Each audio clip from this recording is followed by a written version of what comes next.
How's it going, you guys? So really quick, I want to make a video talking about my mineral slash electrolyte supplementation that I just recently, about a week and a half ago, started doing. So I've gone back and forth with this whole mineral electrolyte supplementation thing. It really is not cut and dry.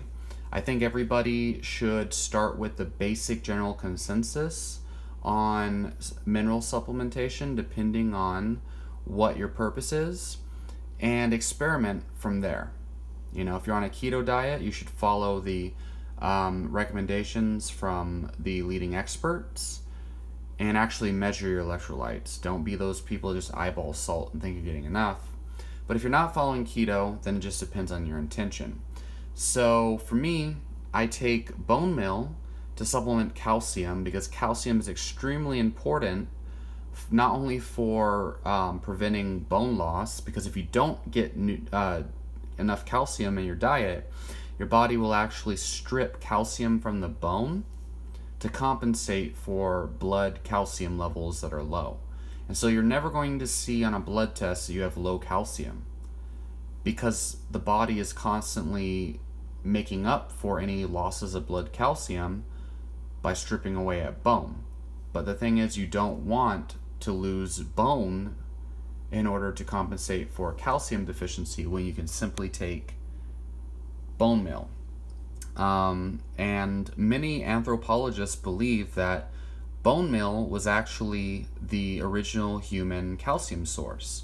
And there's many lines of evidence that show human beings actually have made their own bone meal powder by pulverizing bone into a powder, or by boiling down bones until they're soft enough to boil into a powder, or pound into a powder, or by eating the ends of bones after boiling them.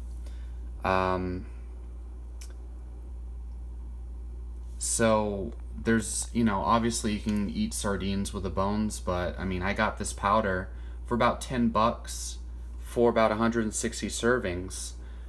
Compare that to the, how much sardines would you have to eat to get the same amount of calcium per serving? I mean, you have to eat at least 4 cans.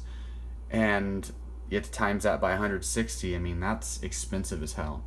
So I prefer to get bone meal. It doesn't just have calcium, it has phosphorus, it has boron, it has strontium, which are all very important for bone mineral density and bone health. Not only that, but it'll help to relax your body. It'll help with proper muscle contraction and proper contraction and proper stimuli of the nervous system. Next, we got magnesium. So magnesium more so is the relaxation mineral. A lot of people believe calcium is actually the stimulation mineral and magnesium is the opposite. Well, in order for your body to actually metabolize calcium, you need magnesium as well. Not only that, but you need vitamin D, vitamin A, vitamin K2.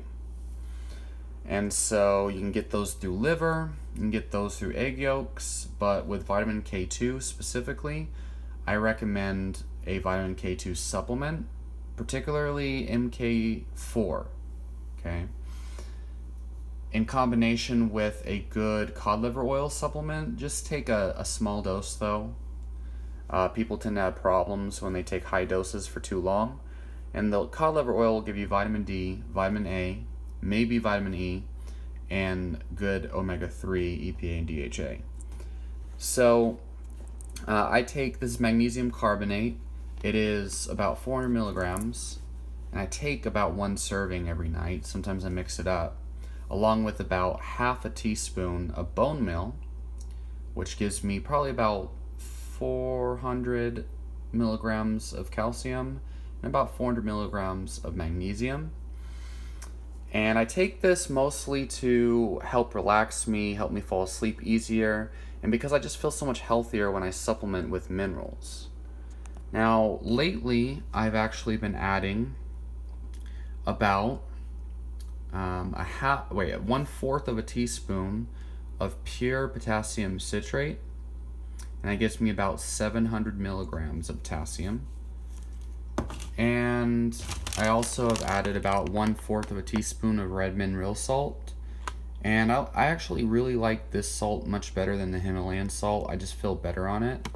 And this is only about $3 for this pound. So,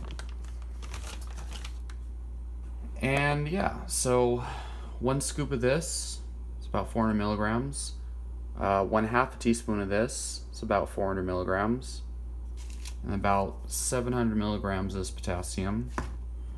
And then about 500 milligrams of sodium from this.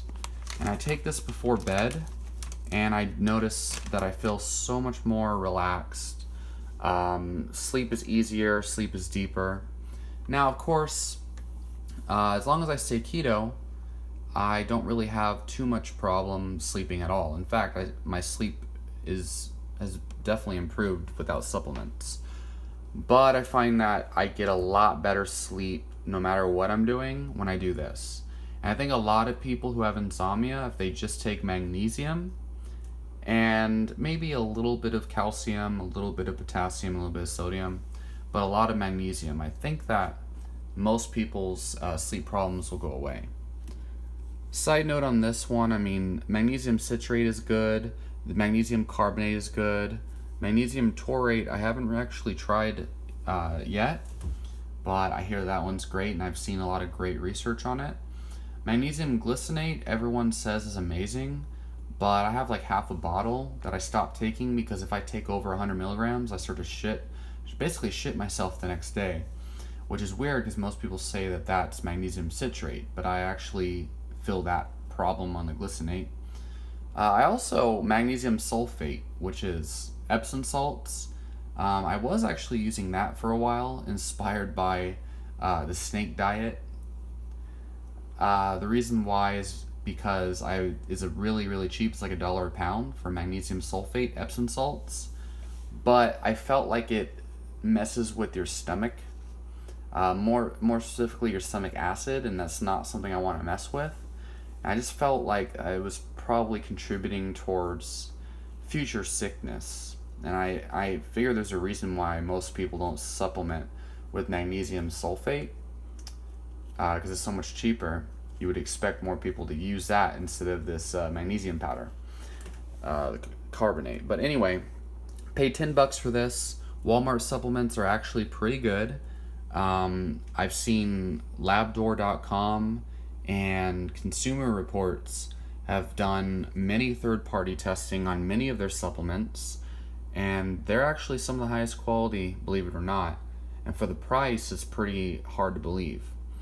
But every supplement I've used from Walmart, which isn't really many actually, over the last 5 years, I've probably used maybe 5 different supplements from Walmart, and including this one, and also including a Korean ginseng. Believe it or not, that was a long time ago when I did that. I only buy high quality these days. But everything I've used has given me a noticeable effect, especially this. And this is only $10 for about 56 servings, so that's the only reason why I really bought it. And I'm glad I did. So, yep, that's what I've been doing lately for mineral supplementation. But everyone's going to have to find their own dose and what works best for them. I have videos with different recommendations, but these days I can't really say anything specific. Leave your questions and comments down below, and I'll talk to you later.